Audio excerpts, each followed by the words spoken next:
إن الحمد لله نحمده ونستعينه ونستغفره ونتوب إليه ونعوذ بالله من شرور أنفسنا ومن سيئات أعمالنا من يهده الله فلا مضل له ومن يضلل فلا هادي له أشهد أن لا إله إلا الله وحده لا شريك له وأشهد أن محمدا عبده ورسوله أرسله بالهدى ودين الحق ليظهره على الدين كله ولو كره المشركون اللهم صل على محمد وعلى آل محمد كما صليت على إبراهيم وعلى آل إبراهيم إنك حميد مجيد اللهم بارك على محمد وعلى آل محمد كما باركت على إبراهيم وعلى آل إبراهيم إنك حميد مجيد أما بعد فإن خير الكلام كلام الله وخير السنن سنن محمد صلى الله عليه وسلم وشر الأمور محدثاتها وكل محدثة بدعة وكل بدعة ضلالة وكل ضلالة في النار أعوذ بالله من الشيطان الرجيم بسم الله الرحمن الرحيم يا أيها الذين آمنوا اتقوا الله حق تقاته ولا تموتن إلا وأنتم مسلمون ألم يعلم بأن الله يراه സ്നേഹാദരണീയരായ വിശ്വാസികളെ വിശ്വാസിനികളെ, സർവ്വലോക രക്ഷിതാവായ അള്ളാഹുവിൻ്റെ വിധിവിലക്കുകളും നിയമനിർദ്ദേശങ്ങളും യഥോചിതം ഉൾക്കൊണ്ട് തഖ്വയോടുകൂടി ഇഖ്ലാസോടുകൂടി ജീവിതം നയിക്കണം എന്ന് ഓരോരുത്തരെയും പ്രത്യേകം വസിയത്ത് ചെയ്യുകയാണ്, ഓർമ്മപ്പെടുത്തുകയാണ്. അള്ളാഹു അതിന് നമുക്ക് തൗഫീഖ് നൽകുമാറാകട്ടെ. സഹോദരങ്ങളെ, പ്രപഞ്ചത്തിലെ ഇതര ജീവജാലങ്ങളിൽ നിന്ന് വ്യത്യസ്തമായി മനുഷ്യരിലുള്ള അതിപ്രധാനമായ വിശിഷ്ട ഗുണങ്ങളിൽ ഒന്നാണ് അൽ ഹയാ, ലജ്ജാശീലം എന്നത്. മനുഷ്യരിലേക്ക് തിന്മകളും വൃത്തികേടുകളും അശ്ലീലതകളും അധാർമികതകളും കയറി വരുന്ന വാതിൽ കൊട്ടിയടക്കുന്ന സൽസ്വഭാവമാണ് അൽ ഹയാ അഥവാ ലജ്ജാശീലമുണ്ടാവുക എന്നത്. നാണവും മാനവുമുള്ളവരായി ജീവിക്കാൻ സാധിച്ചാൽ നമുക്ക് മാന്യനും മനുഷ്യത്വമുള്ളവനും സംസ്കാര സമ്പന്നനുമായി മാറാൻ സാധിക്കും എന്നാണ് ഇസ്ലാം പഠിപ്പിക്കുന്നത്. മനുഷ്യന്റെ പ്രകൃതിയിൽപ്പെട്ടത് തന്നെയാണ് ലജ്ജാശീലമെന്നാണ് ആദ്യത്തെ മനുഷ്യൻ ആദം നബി അലൈഹിസ്സലാത്തു വസ്സലാമയുടെ ചരിത്രത്തിൽ നിന്ന് നമുക്ക് മനസ്സിലാക്കാൻ കഴിയുന്നത്. ആദം അലൈഹിസ്സലാത്തു വസ്സലാമയും ഹവ്വാ ബീവി റളിയല്ലാഹു അൻഹയും സ്വർഗത്തിൽ വസിക്കവേ പിശാചിന്റെ പ്രേരണയാൽ വിലക്കപ്പെട്ട കരി ഭക്ഷിച്ചതിനാൽ അവരുടെ നഗ്നത അവർക്ക് തന്നെ വെളിവാവുകയും ആ സമയത്ത് നഗ്നത മറക്കാൻ അവർ ശ്രമിക്കുകയും ചെയ്തു എന്ന് വിശുദ്ധ ഖുർആൻ പലയിടങ്ങളിൽ നമുക്ക് പഠിപ്പിച്ചു തരുന്നുണ്ട്. ഖുർആനിന്റെ 7-ാം അധ്യായം സൂറത്തുൽ അഅറാഫിലെ 22-ാമത്തെ ആയത്തിൽ അല്ലാഹു സുബ്ഹാനഹു വ തആല പറയുകയാണ്, ഫലമ്മാ ദാഖ അശ്ശജറ, അവർ രണ്ടുപേരും ആ മരത്തിന്റെ കനി ആസ്വദിച്ചപ്പോൾ ബദത് ലഹുമാ സൗആതഹുമാ, അവരുടെ നഗ്നത വെളിവാവുകയുണ്ടായി. വതഫിഖാ യഖ്സിഫാനി അലൈഹിമാ മിൻ വറഖിൽ ജന്ന, ആ തോട്ടത്തിലെ ഇലകൾ കൂട്ടിച്ചേർത്ത് ഇരുവരും തങ്ങളുടെ നഗ്നത മറക്കാൻ ശരീരം പൊതിയാൻ തുടങ്ങിയെന്ന് വിശുദ്ധ ഖുർആനിലൂടെ അല്ലാഹു സുബ്ഹാനഹു വ തആല നമുക്ക് പഠിപ്പിച്ചു തരികയാണ്. സഹോദരങ്ങളെ, നമ്മെ തിന്മയിൽ നിന്ന് മാറ്റി നിർത്തുന്നതിൽ ലജ്ജാശീലത്തിനുള്ള പങ്ക് കുറച്ചൊന്നുമല്ല. അതുകൊണ്ടാണ് ലോകത്തേക്ക് കടന്നു വന്ന മുഴുവൻ പ്രവാചകന്മാരും ലാ ഇലാഹ ഇല്ലല്ലാഹ് ദഅവത്ത് നടത്തിയവരായിരുന്നു എന്ന് പഠിപ്പിക്കുന്നത് പോലെ ആ പ്രവാചകന്മാർ പഠിപ്പിച്ച പ്രധാനപ്പെട്ട ഒരു സൽസ്വഭാവമായിരുന്നു ലജ്ജയുള്ളവരാകണം എന്ന കാര്യവും.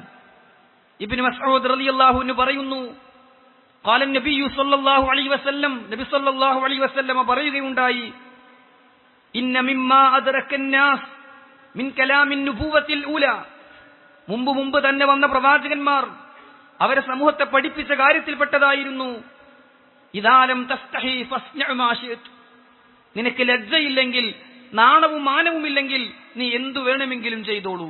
സഹോദരങ്ങളെ, നമുക്ക് നാണമില്ലെങ്കിൽ, മാനമില്ലെങ്കിൽ, ലജ്ജയില്ലെങ്കിൽ നാം ഏത് തിന്മയിലേക്കും അകപ്പെട്ടു പോകുമെന്നാണ് പ്രവാചകന്മാർ അവരുടെ സമൂഹത്തെ പഠിപ്പിച്ചു എന്ന് റസൂലുള്ളാഹി സ്വല്ലല്ലാഹു അലൈഹി വസല്ലം പറയുന്ന ഈ ഹദീസിലൂടെ നമുക്ക് മനസ്സിലാക്കാൻ സാധിക്കുന്നത്. അതുകൊണ്ട് തന്നെ ലജ്ജ എന്ന മാനുഷിക ഗുണം ഇസ്ലാമിൽ ഉന്നതവും ഉദാത്തവുമായ സ്ഥാനമുള്ള സ്വഭാവമായിട്ടാണ് റസൂലുള്ളാഹി സ്വല്ലല്ലാഹു അലൈഹി വസല്ലം പഠിപ്പിച്ചിട്ടുള്ളത്. റസൂലുള്ള പറയുകയാണ്, ഇന്ന ലികുല്ലി ദീനിൻ ഖുലുഖാ, ഓരോ ദീനിനും ഏറ്റവും പ്രധാനപ്പെട്ട ഒരു സ്വഭാവമുണ്ടാകും.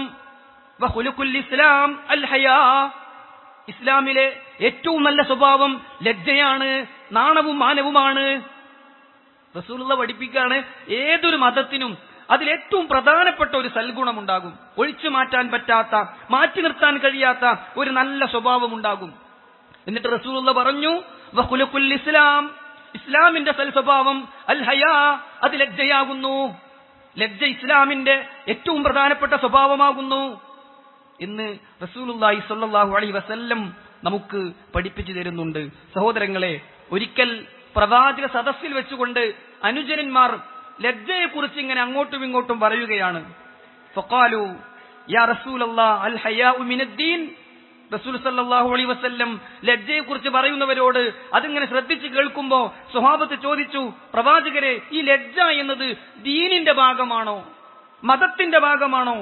ഫഖാല റസൂലുള്ളാഹി സ്വല്ലല്ലാഹു അലൈഹി വസല്ലം, അപ്പോൾ പ്രവാചകൻ പറഞ്ഞു, ബൽ ഹുവ ദീനു കുല്ലുഹു, ദീൻ മുഴുവൻ ലജ്ജയാണ്, ലജ്ജ മുഴുവൻ ദീനാണ് എന്ന് റസൂലുള്ളാഹി സ്വല്ലല്ലാഹു അലൈഹി വസല്ലം പഠിപ്പിച്ചു കൊടുക്കുകയാണ്. സഹോദരങ്ങളെ, ഒരു വിശ്വാസിയെ സംബന്ധിച്ചിടത്തോളം അവന്റെ വിശ്വാസത്തിന്റെ ഭാഗമാണ്, അവന്റെ ഈമാനിന്റെ ഭാഗമാണ് ലജ്ജ എന്നാണ് പ്രവാചകൻ സ്വല്ലല്ലാഹു അലൈഹി വസല്ലം പഠിപ്പിച്ചിട്ടുള്ളത്. റസൂലുള്ള പറഞ്ഞ വ്യത്യസ്ത ഹദീസുകളിൽ കാണാം, അൽ ഹയാഉ മിനൽ ഈമാൻ, ലജ്ജ ഈമാനിന്റെ ഭാഗമാണ്. ഇന്നൽ ഹയാഅ ശുഅബത്തും മിനൽ ഈമാൻ, ലജ്ജ ഈമാനിന്റെ ഒരു ഭാഗമാകുന്നു എന്നിങ്ങനെ റസൂൽ സല്ലല്ലാഹു അലൈഹി വസല്ലം പഠിപ്പിച്ചു. അവിടുന്ന് പറയുന്ന നമുക്കൊക്കെ സുപരിചിതമായ ഒരു ഹദീസുണ്ട്, അൽ ഈമാനു ബിൽഉം വസബ്ഊന ശുഅബ, ഈമാൻ 70-ലധികം ശാഖകളാകുന്നു. ഫഅഫ്ളലുഹാ ഖൗലു ലാ ഇലാഹ ഇല്ലല്ലാഹ്, അതിലേറ്റവും ഉത്കൃഷ്ടമായത് അല്ലാഹു അല്ലാതെ ആരാധനക്കർഹനില്ല എന്ന ലാ ഇലാഹ ഇല്ലല്ലാഹ് എന്ന വാചകമാണ്. വഅദ്നാഹാ ഇമാതത്തുൽ അദാ അനി ത്വരീഖ്, വഴിയിൽ നിന്ന് മാലിന്യം നീക്കം ചെയ്യൽ അതിലേറ്റവും താഴ്ന്ന പദവിയാണ്. വൽ ഹയാഉ ശുഅബത്തും മിനൽ ഈമാൻ, ലജ്ജയും ഈമാനിന്റെ ഭാഗമാണ്. പണ്ഡിതന്മാർ ഈ ഭാഗം വിശദീകരിക്കുമ്പോൾ പറഞ്ഞു, ഖൗലു ലാ ഇലാഹ ഇല്ലല്ലാഹ്, ലാ ഇലാഹ ഇല്ലല്ലാഹ് പറയൽ അപ്പോൾ വാചികമായ കാര്യമാണ്. ലാ ഇലാഹ ഇല്ലല്ലാഹ് എന്ന് പറയൽ ഈമാനിന്റെ ഭാഗമാണ്. വഴിയിൽ നിന്ന് ഉപദ്രവം നീക്കം ചെയ്യൽ അത് പ്രവർത്തനം കൊണ്ട് ചെയ്യുന്ന ഈമാനിന്റെ ഭാഗമാണ്. എന്നാൽ ഉൽ ഹയാഉ ശുഅബത്തും മിനൽ ഈമാൻ, ലജ്ജ ഈമാനിന്റെ ഭാഗമാണ് എന്ന് പറയുമ്പോൾ അത് ഹൃദയം കൊണ്ടുള്ള ഇബാദത്താണ്. വാചികമായ ഇബാദത്ത്, പ്രവർത്തനം കൊണ്ടുള്ള ഇബാദത്ത്, ഹൃദയം കൊണ്ടുള്ള ഇബാദത്ത്, ഹൃദയം കൊണ്ടുള്ള ഒരു ഇബാദത്താണ് ലജ്ജ എന്ന് ഈ ഹദീസിനെ വിശദീകരിച്ചുകൊണ്ട് പണ്ഡിതന്മാർ പറയുകയാണ്. ഒരാൾ ലജ്ജ കൊണ്ട് മറ്റുള്ളവനെ ഉപദേശിക്കുന്നത് നബി സല്ലല്ലാഹു അലൈഹി വസല്ലം കേട്ടപ്പോ റസൂലുള്ള പറഞ്ഞു, ദഅഹു, അദ്ദേഹത്തെ വിട്ടേക്ക്, ഫഇന്നൽ ഹയാഅ മിനൽ ഈമാൻ, അതൊക്കെ മുഅ്മിനിന്റെ ഈമാനിന്റെ ഭാഗമായി ഉണ്ടാകേണ്ടതാണ്. അതൊന്നും ഉപദേശിച്ചുണ്ടാക്കേണ്ടതല്ല, അതൊക്കെ സ്വയം ഉണ്ടാകേണ്ടതാണ്, അതൊക്കെ ഈമാനിന്റെ ഭാഗമാണ് എന്ന് റസൂലുള്ളാഹി സ്വല്ലല്ലാഹു അലൈഹി വസല്ലം പഠിപ്പിക്കുന്നത് സഹോദരങ്ങളെ നമുക്ക് കാണാൻ സാധിക്കും. ഈമാനും ലജ്ജയും പരസ്പരം ബന്ധിക്കപ്പെട്ട് കിടക്കുകയാണ്. ഒരു വിശ്വാസിയിൽ നിന്ന് ലജ്ജ കുറഞ്ഞുപോയാൽ പതിയെ അവന്റെ ഈമാനും കുറഞ്ഞു പോകും. ഒരു മനുഷ്യന്റെ ജീവിതത്തിൽ നിന്ന് ഈമാൻ കുറഞ്ഞു പോയാൽ അവന് ലജ്ജയും നഷ്ടപ്പെടും. കാരണം എന്താണ്? മഹാനായ ഇബ്നു ഉമർ റളിയല്ലാഹു അൻഹു പറയുകയാണ്, ഇന്നൽ ഹയാഅ വൽ ഈമാന ഖരിനാ ജമീഅ, വിശ്വാസവും ലജ്ജയും പരസ്പരം ചേർത്ത് വെച്ചിരിക്കുകയാണ്. ഫഇദാ റുഫിഅ അഹദുഹുമാ റുഫിഅ അൽ-ആഖർ, അതിൽ നിന്ന് ഒന്ന് പോയാൽ മറ്റൊന്നും പോകും, ഒന്ന് നഷ്ടപ്പെട്ടാൽ മറ്റൊന്നും നഷ്ടപ്പെടും. വിശ്വാസവും ലജ്ജയും പരസ്പരം ബന്ധിതമാണ്. ഒന്ന് പോയാൽ മറ്റൊന്നുണ്ടാവുകയില്ല. സുഹൃത്തുക്കളെ, ഈമാൻ കുറഞ്ഞാൽ ലജ്ജ കുറയും, നാണം നഷ്ടപ്പെട്ടാൽ ഈമാനും നഷ്ടപ്പെടും. അള്ളാഹു കാത്തുരക്ഷിക്കുമാറാകട്ടെ. സഹോദരങ്ങളെ, അതുകൊണ്ട് വളരെ ഗൗരവത്തോടു കൂടി നമ്മുടെ ജീവിതത്തിൽ സദാസമയവും നമ്മൾ നിലനിർത്തേണ്ടുന്ന ഒരു സൽഗുണമാണ് ലജ്ജ എന്ന സൽ സ്വഭാവം. റസൂലുള്ളാഹി സ്വല്ലല്ലാഹു അലൈഹി വസല്ലമയെ കുറിച്ച് സ്വഹാബത്ത് പറഞ്ഞതെന്താണെന്നറിയുമോ? കാനൻ നബിയ്യു സ്വല്ലല്ലാഹു അലൈഹി വസല്ലം അശദ്ദു ഹയാഅൻ മിനൽ അദ്റാഇ ഫീ ഖിദ്രിഹാ. റസൂൽ സ്വല്ലല്ലാഹു അലൈഹി വസല്ലം ഒരു പുതിയ പെണ്ണ്, വിവാഹം കഴിഞ്ഞ ആദ്യ നാളുകളിലുള്ള ഒരു പെണ്ണ് മണിയറയിൽ അകത്തളത്തിൽ ഒതുങ്ങിക്കൂടുന്നത് പോലെ നാണമുള്ള വ്യക്തിയായിരുന്നു റസൂലുള്ളാഹി സ്വല്ലല്ലാഹു അലൈഹി വസല്ലം. ഫഇദാ റആ ശൈഅൻ യുക്രിഹു അറഫ്നാഹു ഫീ വജീഹി. പറ്റാത്ത വല്ലതും അവിടെ സംഭവിച്ചാൽ, പറ്റാത്തൊരു വാക്ക് പ്രവാചകന്റെ സദസ്സിൽ വെച്ച് പറഞ്ഞു പോയാൽ, പ്രവാചകൻ ഇഷ്ടപ്പെടാത്ത ഒരു പദപ്രയോഗം ഞങ്ങളെങ്ങാനും നടത്തിപ്പോയാൽ അത് പ്രവാചകന്റെ മുഖത്ത് പ്രകടമാകുമായിരുന്നു. പ്രവാചകന്റെ മുഖത്ത് ലജ്ജ കൊണ്ട് പറയാൻ പാടില്ലാത്തൊരു വാക്കായി പോയി എന്ന് മുഖത്ത് നിന്ന് ഞങ്ങൾ വായിച്ചെടുക്കുമായിരുന്നു എന്നാണ് സ്വഹാബത്ത് നബി സല്ലല്ലാഹു അലൈഹി വസല്ലമയെ കുറിച്ച് പഠിപ്പിച്ചു തന്നിട്ടുള്ളത്. സ്വഹാബികളിൽ അങ്ങേയറ്റം ലജ്ജാശീലനായിരുന്നു മഹാനായ ഉസ്മാൻ ഇബ്നു അഫ്ഫാൻ റളിയല്ലാഹു അൻഹു. എത്രത്തോളം നബി സല്ലല്ലാഹു അലൈഹി വസല്ലമ പറഞ്ഞു, അർഹമു ഉമ്മത്തി ബി ഉമ്മത്തി അബൂബക്കർ. ഈ ഉമ്മത്തിൽ, ഈ സമൂഹത്തോട് ഏറ്റവും കരുണ കാണിക്കുന്നവൻ അബൂബക്കർ റളിയല്ലാഹു അൻഹുവാണ്. വഅശദ്ദുഹും ഫീ ദീനില്ലാഹി ഉമർ. ഈ കൂട്ടത്തിൽ, മനുഷ്യരുടെ കൂട്ടത്തിൽ, ഈ ഉമ്മത്തിന്റെ കൂട്ടത്തിൽ ദീനിൽ ഏറ്റവും കണിശതയുള്ളവൻ ഉമർ റളിയല്ലാഹു അൻഹുവാണ്. എന്നിട്ട് പ്രവാചകൻ സല്ലല്ലാഹു അലൈഹി വസല്ലം പറഞ്ഞു, വഅസ്ദഖുഹും ഹയാഅൻ ഉസ്മാൻ ഇബ്നു അഫ്ഫാൻ. ഏറ്റവും അധികം ലജ്ജ കാണിക്കുന്നവൻ ഉസ്മാൻ റളിയല്ലാഹു അൻഹുവാണ്. ആയിഷ റളിയല്ലാഹു അൻഹ രേഖപ്പെടുത്തുന്നുണ്ട്, ഒരിക്കൽ എന്റെ വീട്ടിലേക്ക് നബി സല്ലല്ലാഹു അലൈഹി വസല്ലം അടുക്കലേക്ക് അനുവാദം ചോദിച്ച് അബൂബക്കർ റളിയല്ലാഹു അൻഹു കടന്നു വന്നു. പ്രവാചകൻ ഒരേ രീതിയിൽ തന്നെ ഇരിക്കുകയായിരുന്നു. അബൂബക്കർ റളിയല്ലാഹു അൻഹു വന്ന് പ്രവാചകന്റെ അരികിലിരുന്നു. എന്റെ ഉപ്പ വന്ന് പ്രവാചകന്റെ അടുത്തിരുന്നു. പിന്നീട് കുറച്ചു കഴിഞ്ഞപ്പോൾ ഉമർ റളിയല്ലാഹു അൻഹു വന്നു, അനുവാദം ചോദിച്ചു. പ്രവാചകൻ സല്ലല്ലാഹു അലൈഹി വസല്ലം എന്നോട് അനുവാദം കൊടുക്കാൻ പറഞ്ഞു. ഉമർ റളിയല്ലാഹു അൻഹു വന്നു, അകത്തേക്ക് കയറി. പ്രവാചകൻ അതേ ഇരുത്തം ഇരിക്കുകയായിരുന്നു. പിന്നീട് ഉസ്മാൻ റളിയല്ലാഹു അൻഹു അങ്ങോട്ട് കടന്നു വന്നപ്പോൾ നബി സല്ലല്ലാഹു അലൈഹി വസല്ലം ഒന്നുകൂടി വസ്ത്രം ശരിയാക്കി നേരെയിരുന്നു. ഞാൻ ചോദിച്ചു, പ്രവാചകരെ, അബൂബക്കർ റളിയല്ലാഹു അൻഹു വന്നപ്പോഴും ഉമർ റളിയല്ലാഹു അൻഹു വന്നപ്പോഴും ഇല്ലാത്തൊരു മാറ്റം എന്തേ ഉസ്മാൻ റളിയല്ലാഹു അൻഹു വന്നപ്പോ താങ്കളിൽ കണ്ടത്? റസൂലുള്ളാഹി സ്വല്ലല്ലാഹു അലൈഹി വസല്ലം പറയാണ്, അലാ അസ്തഹീ മിനർ റജുൽ തസ്തഹീ മിൻഹുൽ മലായിക. മലക്കുകൾ പോലും ലജ്ജ കാണിക്കുന്നവന്റെ കാര്യത്തിൽ ഞാനും ലജ്ജ കാണിക്കേണ്ടതില്ലേ? എന്നിട്ട് റസൂൽ സല്ലല്ലാഹു അലൈഹി വസല്ലം പഠിപ്പിക്കുകയാണ്, ഞാനെങ്ങാനും അതേ ഇരുത്തം ഇരുന്നുവെങ്കിൽ അവിടേക്ക് ഉസ്മാൻ റളിയല്ലാഹു അൻഹു വരികയില്ല, പറയാൻ ഉദ്ദേശിച്ച കാര്യം പറയുകയുമില്ല. അതുകൊണ്ട് ഞാൻ ഒന്നുകൂടി വസ്ത്രം ശരിയാക്കി എന്റെ നഗ്നതയൊന്നും കാണുന്നില്ല എന്ന് ഉറപ്പുവരുത്തി അല്പം കൂടി മാന്യത കാണിച്ച് ഞാൻ ഇരുന്നതാണ്. അല്ലെങ്കിൽ വീട്ടിലിരിക്കുന്ന കോലത്തിലിരുന്നാൽ ഒരുപക്ഷെ ഉസ്മാൻ റളിയല്ലാഹു അൻഹു അങ്ങോട്ട് വരിക പോലുമില്ല എന്ന് റസൂലുള്ളാഹി സ്വല്ലല്ലാഹു അലൈഹി വസല്ലം പഠിപ്പിക്കുകയാണ്. സഹോദരങ്ങളെ, അതുകൊണ്ട് ലജ്ജ അത് നന്മയല്ലാതെ മറ്റൊന്നും നമുക്ക് കൊണ്ടുവന്നു തരികയില്ല. റസൂലുള്ള പറയാണ്, അൽ ഹയാ ലാ യഅതി ഇല്ലാ ബിഖൈർ. അൽ ഹയാ, ലജ്ജയുണ്ടല്ലോ, ലാ യഅതി ഇല്ലാ ബിഖൈർ, നന്മയല്ലാതെ കൊണ്ടുവരികയില്ല കേട്ടോ. അൽ ഹയാഉ കുല്ലുഹു ഖൈർ. ലജ്ജ മുഴുവൻ നന്മയാണ്, ലജ്ജ മുഴുവൻ നന്മയാണ്. സഹോദരങ്ങളെ, ഖേദകരമെന്ന് പറയട്ടെ, ഇന്ന് ലജ്ജാശീലം നമ്മിൽ നിന്ന് പതിയെ പതിയെ നഷ്ടപ്പെട്ടുകൊണ്ടിരിക്കുകയാണ്.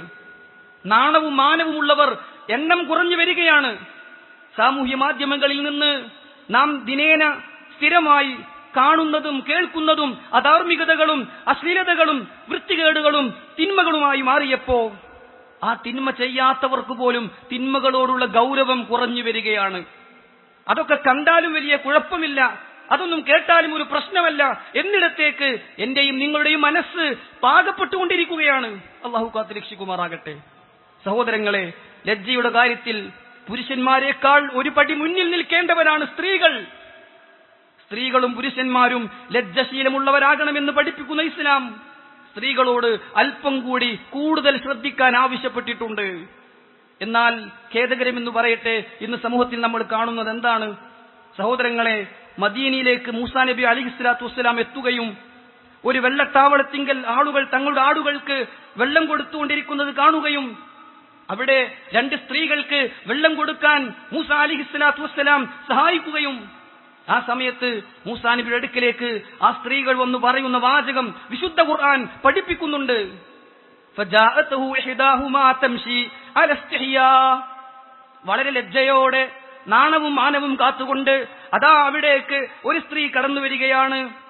ഖാലത് ഇന്ന അബീ യദ്ഊക്, വളരെ മാന്യമായി ലജ്ജയോടുകൂടിയാണ് ആ സ്ത്രീ സംസാരിച്ചത് എന്ന് വിശുദ്ധ ഖുർആനിൽ 28-ാം അധ്യായം സൂറത്തുൽ ഖസസിന്റെ 25-ാമത്തെ ആയത്തിൽ അള്ളാഹു പഠിപ്പിക്കുകയാണ്. സഹോദരങ്ങളെ, എന്നാൽ ഇന്ന് നമ്മൾ കാണുന്നത് എന്താണ്? വീടിന്റെ അകത്തളത്തിൽ ഒതുങ്ങി നിൽക്കേണ്ട സ്ത്രീകൾ അന്യപുരുഷന്മാർക്കിടയിൽ യഥേഷ്ടം കറങ്ങി നടക്കുകയാണ്. വസ്ത്രധാരണം പോലും ഇസ്ലാമികമാക്കാതെ എല്ലായിടങ്ങളിലേക്കും അവരെത്തിപ്പെടുകയാണ്. ഇത് ലജ്ജ നഷ്ടപ്പെട്ടു എന്നതിന്റെ ലക്ഷണമല്ലാതെ മറ്റെന്താണ്? വീടിനകത്തും പുറത്തും അടുക്കളയിൽ പോലും ചെയ്യുന്ന പ്രവർത്തനങ്ങൾ ക്യാമറയിൽ പകർത്തുകയാണ്. മാന്യതയും മനുഷ്യത്വവുമുള്ള എല്ലാവരും പുറത്താരും അറിയരുതേ എന്ന് വിചാരിക്കുന്ന രംഗങ്ങൾ പോലും ക്യാമറയിൽ പകർത്തി ആയിരങ്ങളും പതിനായിരങ്ങളും കാണുന്ന സോഷ്യൽ മീഡിയകളിൽ, പ്ലാറ്റ്ഫോമുകളിൽ ഷെയർ ചെയ്യുകയാണ്. നാണം നഷ്ടപ്പെട്ടു പോയി എന്ന് നമുക്ക് സുഹൃത്തുക്കളെ, അത് കാണുന്നത് അവരുടെ മകൾ കാണുന്നു, ഭർത്താവ് കാണുന്നു, സഹോദരൻ കാണുന്നു, ഉമ്മ കാണുന്നു, ഉപ്പ കാണുന്നു. അതൊന്നും ഒരു പ്രശ്നമല്ലാത്ത വിധം നമ്മുടെ മനുഷ്യത്വം, നമ്മുടെ മാന്യത നഷ്ടപ്പെട്ടുകൊണ്ടിരിക്കുന്നത് അത് ലജ്ജ നഷ്ടപ്പെട്ടതിന്റെ ലക്ഷണമല്ലാതെ മറ്റെന്താണ്? ഗൗരവത്തോടെ നമ്മൾ ആലോചിക്കണം. മഹാനായ ഉമർ റളിയല്ലാഹു അൻഹു പറയുന്നുണ്ട്, മൻ ഖല്ല ഹയാഉഹു ഖല്ല വറഉഹു. മൻ ഖല്ല ഹയാഉഹു, ആരുടെയെങ്കിലും ലജ്ജ കുറഞ്ഞു പോയാൽ ഖല്ല വറഉഹു, പടച്ചവനെ പേടിയും കുറഞ്ഞു പോകും. അള്ളാഹുവിനെ കുറിച്ചുള്ള സൂക്ഷ്മത അവന് കുറയും. തഖ്വയും വറഉം, പടച്ചവനെ പേടി കുറഞ്ഞു പോകും. വമൻ ഖല്ല വറഉഹു മാത ഖൽബുഹു, അങ്ങനെ പടച്ചവനെ പേടി കുറഞ്ഞു പോയാൽ മാത ഖൽബുഹു, അവന്റെ ഹൃദയം മരവിക്കും, അവന്റെ ഹൃദയം കടുത്തുപോകും, അവന് മനസ്സിൽ ആയത്തുകളും ഹദീസുകളും ഏശാതെ വരും എന്ന് മഹാനായ ഉമർ റളിയല്ലാഹു അൻഹു പറയുകയാണ്. അബ്ദുല്ലാഹ് ബിൻ മസ്ഊദ് റളിയല്ലാഹു അൻഹു പറഞ്ഞു, മൻ ലാ യസ്തഹി മിനന്നാസ് ലാ യസ്തഹി മിനല്ലാഹ്, ആളുകൾ കാണും എന്ന ഉളുപ്പ് തന്നെ നഷ്ടപ്പെട്ടാൽ പിന്നെ അള്ളാഹുവിന്റെ മുന്നിലും അവന് നാണമില്ലാത്തവനായി മാറും. അള്ളാഹു കാത്തു രക്ഷിക്കട്ടെ. എന്റെ സഹോദരൻ ഇത് കാണുന്നുണ്ടല്ലോ, എന്റെ ഭർത്താവ് ഇത് കാണുന്നുണ്ടല്ലോ, എന്റെ ഭാര്യ ഇത് ശ്രദ്ധിക്കുന്നുണ്ടല്ലോ, എന്റെ സുഹൃത്തുക്കൾ ഇത് അറിയുമല്ലോ എന്ന നാണം പോലും നഷ്ടപ്പെട്ടാൽ റബ്ബ് കാണുന്നു എന്ന ബോധവും അവന് നഷ്ടപ്പെടുമെന്നാണ് ഇബ്നു മസ്ഊദ് റളിയല്ലാഹു അൻഹു പഠിപ്പിക്കുന്നത്. അതുകൊണ്ട് സഹോദരങ്ങളെ, ഈമാനിന്റെ ഭാഗമായ ലജ്ജ തീർച്ചയായും നമുക്ക് ഓരോരുത്തർക്കും ഉണ്ടാകണം. വൃത്തികെട്ട പദപ്രയോഗങ്ങൾ നടത്തുക എന്നത് ലജ്ജ നഷ്ടപ്പെട്ടതിന്റെ ലക്ഷണമാണ്. റസൂലുള്ളാഹി സ്വല്ലല്ലാഹു അലൈഹി വസല്ലം പറഞ്ഞു, അൽ ഹയാഉ മിനൽ ഈമാൻ, ലജ്ജ ഈമാനിന്റെ ഭാഗമാണ്.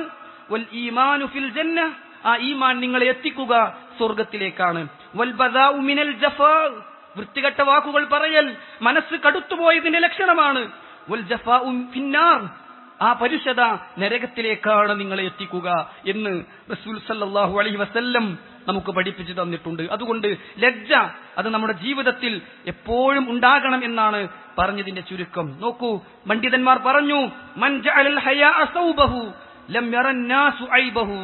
മൻ ജഅലൽ ഹയാഅ സൗബഹു, ആരെങ്കിലും ലജ്ജയെ ഒരു വസ്ത്രമായി സ്വീകരിച്ചാൽ, ഏത് കാര്യങ്ങളിലേക്ക് പോകുമ്പോഴും നാണം എന്നത് ഒരു ജീവിതത്തിന്റെ ഭാഗമായി സ്വീകരിച്ചാൽ, ലം യറന്നാസു ഐബഹു, ആളുകൾ പിന്നെ അവന്റെ ന്യൂനത കാണുകയില്ല, അവന്റെ കുറവ് ആളുകൾ ശ്രദ്ധിക്കുകയില്ല. കാരണം അവന് ലജ്ജ എന്ന ശീലമുണ്ടായതുകൊണ്ട് ആ ലജ്ജ കൊണ്ട് അവന്റെ എല്ലാ കുറവുകളും, അവന്റെ ജീവിതത്തിൽ സംഭവിച്ചു പോയ തിന്മകൾ, അബദ്ധങ്ങൾ, പോരായ്മകൾ, തെറ്റുകുറ്റങ്ങൾ ലജ്ജ എന്ന വസ്ത്രം കൊണ്ട് അവൻ മൂടി പുതക്കും.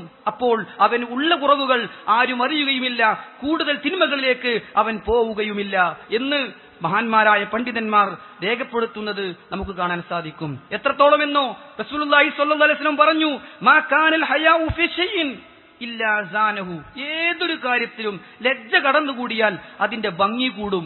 മുത്ത് റസൂൽ സ്വല്ലല്ലാഹു അലൈഹി വസല്ലം പഠിപ്പിക്കാണ്, ഏതൊരു കാര്യത്തിലും ലജ്ജയുണ്ടെങ്കിൽ അതിന്റെ ഭംഗി കൂടും. വലാ കാനൽ ഫുഹ്ഷു ഫീ ഷൈഇൻ ഇല്ലാ ഷാനഹു, ഏതൊരു കാര്യത്തിലും മ്ലേച്ഛത കടന്നു വന്നാൽ അത് മലിനമാകും, അത് ചീത്തയാകും, അതിന്റെ ഭംഗി നഷ്ടപ്പെടും എന്ന് പ്രവാചകൻ സല്ലല്ലാഹു അലൈഹി വസല്ലം നമുക്ക് പഠിപ്പിച്ചു തരികയാണ്. അതുകൊണ്ട് നമ്മൾ എല്ലാ നിലക്കുമുള്ള ലജ്ജയുള്ളവരാകണം. പ്രത്യേകിച്ച് 4 രൂപത്തിലാണ് ലജ്ജയുണ്ടാകേണ്ടത് എന്ന് പണ്ഡിതന്മാർ വിശദീകരിച്ചു. ഒന്ന്, അള്ളാഹുവിനോടുള്ള ലജ്ജയാണ്. അള്ളാഹു എന്നെ കാണുന്നുണ്ടല്ലോ എന്ന ലജ്ജ. ഏതൊരു കാര്യത്തിലേക്ക് അകപ്പെടുമ്പോഴും എന്റെ റബ്ബ് എല്ലാം അറിയുന്ന, എല്ലാം കാണുന്ന, എല്ലാം അറിയുന്ന അലീമാണ്, എല്ലാം കാണുന്ന ബസീറാണ്, എല്ലാം കേൾക്കുന്ന സമീആണ്, എല്ലാം നിരീക്ഷിക്കുന്ന റഖീബാണ് എന്ന ബോധം സുഹൃത്തുക്കളെ തിന്മയിൽ നിന്ന് നമ്മെ വിട്ടു നിർത്തണം. രഹസ്യവും പരസ്യവും അറിയുന്ന എന്റെ റബ്ബിന്റെ മുന്നിലാണ് എനിക്ക് വിചാരണക്ക് ചെന്ന് നിൽക്കാനുള്ളത് എന്ന ചിന്തയോടെ തിന്മയിൽ നിന്ന് മാറി നിൽക്കുക എന്നതാണ് അള്ളാഹുവിനോടുള്ള ലജ്ജ എന്നതുകൊണ്ട് ഉദ്ദേശിക്കുന്നത്. ജനങ്ങളെക്കാളും ഒരു മനുഷ്യന് ലജ്ജയുണ്ടാകേണ്ടത് റബ്ബിന്റെ മുന്നിലാണ്. ആരറിഞ്ഞില്ലെങ്കിലും, ആര് കേട്ടില്ലെങ്കിലും, ആര് ശ്രദ്ധിച്ചില്ലെങ്കിലും എന്നെ സൃഷ്ടിച്ചു പരിപാലിക്കുന്ന എന്റെ റബ്ബിന്റെ മുന്നിൽ എനിക്ക് പോയി നിൽക്കണം എന്ന ബോധം സുഹൃത്തുക്കളെ നമുക്കുണ്ടാകണം. വിശുദ്ധ ഖുർആനിൽ നിന്ന് ഞാൻ ഓതി വെച്ച വചനം സൂറത്തുൽ അലഖിലെ 14-ാമത്തെ ആയത്താണ്. അള്ളാഹു ചോദിക്കുന്ന ഒരു ചോദ്യമുണ്ട്. മനുഷ്യരെ, നമ്മുടെ ഹൃദയത്തിൽ തട്ടേണ്ട ചോദ്യമാണ്. അലം യഅലം ബിഅന്നല്ലാഹ യറാ. അലം യഅലം, മനുഷ്യൻ അറിയുന്നില്ലേ? ബിഅന്നല്ലാഹ യറാ, അല്ലാഹു അവനെ കാണുന്നുണ്ടെന്ന്. അല്ലാഹു അവനെ കാണുന്നുണ്ട്, അവനെ ശ്രദ്ധിക്കുന്നുണ്ട്, അവന്റെ ഓരോ കാര്യങ്ങളും ഏകനായ റബ്ബ് അറിയുന്നുണ്ട് എന്നവൻ മനസ്സിലാക്കുന്നില്ലേ? അലം യഅലം ബിഅന്നല്ലാഹ യറാ, മനുഷ്യൻ ചിന്തിക്കുന്നില്ലേ അല്ലാഹ് കാണുന്നുണ്ടെന്ന്? ആ ഒരു ചിന്തയാണ് സുഹൃത്തുക്കളെ എനിക്കും നിങ്ങൾക്കും ഉണ്ടാകേണ്ടത്. അല്ലാഹ് കാണുന്നുണ്ട് എന്ന് നമ്മൾ അറിയുന്നില്ലേ എന്നാണ് റബ്ബിന്റെ ചോദ്യം. മലക്കുകളോടുള്ള ലജ്ജയാണ് രണ്ടാമതായി പണ്ഡിതന്മാർ പറഞ്ഞത്. എല്ലാ മലക്കുകൾ രേഖപ്പെടുത്തുന്നുണ്ടല്ലോ എന്ന ബോധം. എന്റെ റബ്ബ് കാണുന്നു, എന്റെ റബ്ബ് ഏൽപ്പിച്ച മലക്കുകൾ അവ രേഖപ്പെടുത്തുന്നു. അല്ലാഹു പറഞ്ഞു, വഇന്ന അലൈക്കും ലഹാഫിളീൻ കിറാമൻ കാതിബീൻ യഅലമൂന മാ തഫ്അലൂൻ. ഹൃദയത്തിൽ തട്ടേണ്ട ആയത്തുകളാണ്. വഇന്ന അലൈക്കും ലഹാഫിളീൻ, നിങ്ങളുടെ മേൽ ചില മേൽനോട്ടക്കാരുണ്ട്. സുഹൃത്തുക്കളെ, നമ്മെ ഒരാൾ കാണുന്നുണ്ട് എന്നാകുമ്പോ നമ്മുടെ രീതി മാറൂലേ? നമ്മളിങ്ങനെ വാരി വലിച്ചു ഭക്ഷണം കഴിക്കുന്ന സമയത്ത് ക്യാമറ നമ്മുടെ മുന്നിലൂടെ വന്നാൽ നമ്മൾ എത്ര മാന്യമായിട്ടാ ഭക്ഷണം കഴിക്കുക, എത്ര മാന്യമായിട്ടാ നമ്മൾ ഇരിക്കുക. അല്ലാഹു പറയാണ്, ഇന്ന അലൈക്കും ലഹാഫിളീൻ കിറാമൻ കാതിബീൻ യഅലമൂന മാ തഫ്അലൂൻ. അവർ മാന്യന്മാരായി എല്ലാം രേഖപ്പെടുത്തുകയാണ്. നിങ്ങൾ പ്രവർത്തിക്കുന്നതൊക്കെയും അവരറിയുന്നുണ്ട് എന്ന് ഖുർആന്റെ 82-ാം അധ്യായം സൂറത്തുൽ ഇൻഫിത്താറിലെ 10, 11, 12 ആയത്തുകളിൽ അല്ലാഹു സുബ്ഹാനഹു വ തആല പഠിപ്പിക്കുകയാണ്. സഹോദരങ്ങളെ, മൂന്നാമത്തെ ലജ്ജ സ്വന്തത്തോട് തന്നെയുള്ള ലജ്ജയാണ്. ഞാൻ ഇങ്ങനെ ആകാൻ പാടില്ലല്ലോ എന്ന ആ ഒരു ലജ്ജ. മിമ്പറിൽ കയറുന്ന ഞാൻ ഈ ഹറാമ് കാണാൻ പാടില്ലല്ലോ. 5 നേരം നമസ്കരിക്കുന്ന ഞാൻ ഭാര്യയോട് ഇങ്ങനെ പെരുമാറാൻ പാടില്ലല്ലോ. എപ്പോഴും ഖുർആൻ പഠിക്കുന്ന, ഖുർആൻ ക്ലാസുകളിൽ പങ്കെടുക്കുന്ന ഞാൻ എന്റെ ഭർത്താവിനോട് അനുസരണക്കേട് കാണിക്കാൻ പാടില്ലല്ലോ. ഏത് തിന്മയിൽ നിന്നും നാണം കൊണ്ട് മാറി നിൽക്കാൻ സ്വന്തത്തോട് ലജ്ജ വിശ്വാസികളെ എനിക്കും നിങ്ങൾക്കും ഉണ്ടാകണം. നന്മകൾ പ്രവർത്തിക്കാൻ, തിന്മകളിൽ നിന്ന് വിട്ടുനിൽക്കാൻ സ്വന്തത്തോടുള്ളൊരു ലജ്ജ, അതാണ് മൂന്നാമതായി പണ്ഡിതന്മാർ പഠിപ്പിച്ചു തന്നിട്ടുള്ളത്. നാലാമത്തേത് ജനങ്ങളോടുള്ള ലജ്ജയാണ്. ഞാൻ നേരത്തെ സൂചിപ്പിച്ചതുപോലെ ആളുകൾ കാണുമെന്ന ആ ഒരു ബോധം പോലും നഷ്ടപ്പെട്ടാൽ അതാണ് ലജ്ജയുടെ ഏറ്റവും അവസാനത്തെ അംശം. ലജ്ജയുടെ ഏറ്റവും ചെറിയ, ഏറ്റവും താഴ്ന്ന അവസ്ഥയാണ് മറ്റുള്ളവർ കാണുമല്ലോ, അതിന് ഞാൻ നിന്നുകൊടുക്കാൻ പാടില്ലല്ലോ, അവരെന്നെ മനസ്സിലാക്കുന്നത് തെറ്റായി മാറുമല്ലോ എന്ന ചിന്ത. ഖുർആൻ പറയാണ്, യസ്തഖ്ഫൂന മിനന്നാസ്, ജനങ്ങളിൽ നിന്ന് അവർ ഒളിപ്പിച്ചു വെക്കുകയാണ്. വലാ യസ്തഖ്ഫൂന മിനല്ലാഹ്, അല്ലാഹുവിൽ നിന്ന് ഒളിപ്പിക്കാൻ അവർക്ക് സാധിക്കുകയില്ല കേട്ടോ. അല്ലാഹു ഏതായിരുന്നാലും കാണും. പടപ്പുകൾ കാണുമെന്ന ബോധം പോലും ഇല്ലാതായി പോയാൽ, പടച്ചവൻ കാണും, പടപ്പുകൾ കാണുമെന്ന ചിന്ത പോലും നമ്മുടെ ഹൃദയത്തിൽ നിന്ന് നഷ്ടപ്പെട്ടാൽ വിശ്വാസികളെ അതാണ് ഏറ്റവും ഗൗരവമുള്ള കാര്യം. റസൂലുള്ളാഹി സ്വല്ലല്ലാഹു അലൈഹി വസല്ലം ഒരിക്കൽ തന്റെ വഴിയിലൂടെ നടന്നു പോകുമ്പോൾ ഒരു ഭാഗത്ത് ഒരു വ്യക്തി നഗ്നനായി കുളിക്കുന്നത് ശ്രദ്ധയിൽപ്പെട്ടു. നബി സല്ലല്ലാഹു അലൈഹി വസല്ലം അന്ന് മിമ്പറിൽ കയറി, ഫസഇദൽ മിമ്പർ ഫഹമിദല്ലാഹ് വഅസ്ന അലൈഹി, ഹംദുമൊക്കെ ചൊല്ലിയിട്ട് റസൂലുള്ളാഹി സ്വല്ലല്ലാഹു അലൈഹി വസല്ലം പറഞ്ഞു, ഇന്നല്ലാഹ അസ്സ വജല്ല ഹലീമുൻ ഹയ്യുൻ സിത്തീർ, അല്ലാഹു സുബ്ഹാനഹു വ തആല സഹനമുള്ളവനും ലജ്ജയുള്ളവനും ന്യൂനതകൾ മറച്ചു വെക്കണമെന്ന് ആഗ്രഹിക്കുന്നവനുമാണ്. യുഹിബ്ബുൽ ഹയാ വസിത്ർ, മറയും ലജ്ജയുമൊക്കെ റബ്ബിന് ഇഷ്ടമാണ്. ഫഇദാ ഗതസല ഹദുകും ഫല്യസ്തതിർ, അതുകൊണ്ട് കുളിക്കുമ്പോ ആളുകൾ കാണാതെ കുളിക്കണം കേട്ടോ, മറയുണ്ടായിരിക്കണം കേട്ടോ. തുറന്ന സ്ഥലത്ത്, തുറസായ സ്ഥലത്ത് ജനങ്ങൾ നഗ്നത കാണും വിധത്തിൽ കുളിക്കരുത് എന്ന് റസൂലുള്ളാഹി സ്വല്ലല്ലാഹു അലൈഹി വസല്ലം ആളെ പറയാതെ, വ്യക്തിയെ വ്യക്തമാക്കാതെ തന്റെ ഖുതുബയിൽ മിമ്പറിൽ കയറി വിശദീകരിക്കുന്നത് സഹോദരങ്ങളെ നമുക്ക് കാണാൻ സാധിക്കും. അതുകൊണ്ട് ആ ഒരു ബോധവും ചിന്തയും സദാസമയവും നാം നിലനിർത്തുക. അല്ലാഹു അതിനു നമ്മെ അനുഗ്രഹിക്കുമാറാകട്ടെ.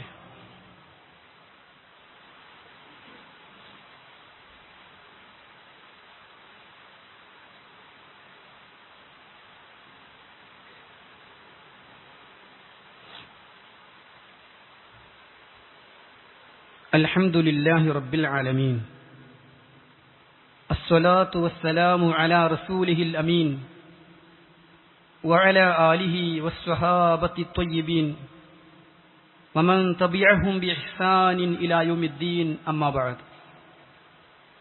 സ്നേഹമുള്ള വിശ്വാസികളെ, വിശ്വാസിനികളെ, അല്ലാഹുവിനെ സൂക്ഷിച്ച് തഖ്വയോടുകൂടി ലജ്ജയോടുകൂടി ജീവിക്കണം എന്ന് ഒരിക്കൽ കൂടി വസിയത്ത് ചെയ്യുകയാണ്. വിശ്വാസികളായ നമ്മുടെ ജീവിതത്തിൽ വളരെ അനിവാര്യമായും ഉണ്ടായിരിക്കേണ്ടുന്ന ഒരു സൽഗുണമാണ് ലജ്ജ എന്നും, ലജ്ജയില്ലെങ്കിൽ ഏതേത് തിന്മകളിലേക്കും മനുഷ്യൻ എത്തിപ്പെടുമെന്നും അല്ലാഹുവിനോടും മലക്കുകളോടും സ്വന്തത്തോടും ജനങ്ങളോടുമൊക്കെ ലജ്ജ കാണിക്കാൻ ഒരു വിശ്വാസിക്ക് കഴിയണമെന്നും, നന്മ കൊണ്ടുവരുന്ന സൽഗുണമാണ് ലജ്ജ എന്നും, ഏതൊരു കാര്യത്തിൽ ലജ്ജയുണ്ടോ അത് ഭംഗിയുള്ളതായി മാറുമെന്നുമൊക്കെ ഖുർആനിന്റെയും ഹദീസിന്റെയും അടിസ്ഥാനത്തിൽ നമ്മൾ മനസ്സിലാക്കുകയുണ്ടായി. പൊതുവെ ഇന്ന് സമൂഹത്തിൽ നിന്ന് നഷ്ടപ്പെട്ടുകൊണ്ടിരിക്കുന്ന ഒരു ഗുണം കൂടിയാണ് ഇത് എന്നും, ഒരു പരിധിവരെ സാമൂഹ്യ മാധ്യമങ്ങൾ അതിന് പങ്കുവഹിക്കുന്നുണ്ട് എന്നും, മുഅ്മിനീങ്ങളായ നമ്മൾ കണ്ണും കാതും കൽബും കൈയും കാലും നിയന്ത്രിച്ചുകൊണ്ട് ലജ്ജ ശീലിക്കണമെന്നുമൊക്കെയാണ് നമ്മൾ മനസ്സിലാക്കിയത്. ലജ്ജ കാരണം നന്മകൾ നഷ്ടപ്പെടുന്ന അവസ്ഥ ഉണ്ടാകാനും പാടില്ല. ലജ്ജ പാടില്ലാത്ത ചില സന്ദർഭങ്ങൾ പ്രവാചക വചനങ്ങളിൽ നിന്ന് നമുക്ക് കാണാൻ സാധിക്കും. അത് ഏറ്റവും പ്രധാനപ്പെട്ട ഒന്ന് ദീനീ വിജ്ഞാനം കരസ്ഥമാക്കുന്ന കാര്യത്തിലാണ്. ഞാൻ അവിടെ പോയാൽ, ഞാൻ അങ്ങോട്ട് ചെന്നാൽ എന്നിങ്ങനെ വിചാരിച്ച് ദീനിന്റെ കാര്യങ്ങളിൽ നിന്ന്, ദീനിന്റെ സദസ്സുകളിൽ നിന്ന് വിട്ടുനിൽക്കുന്ന അവസ്ഥ ഒരിക്കലും ഉണ്ടാകാൻ പാടില്ല.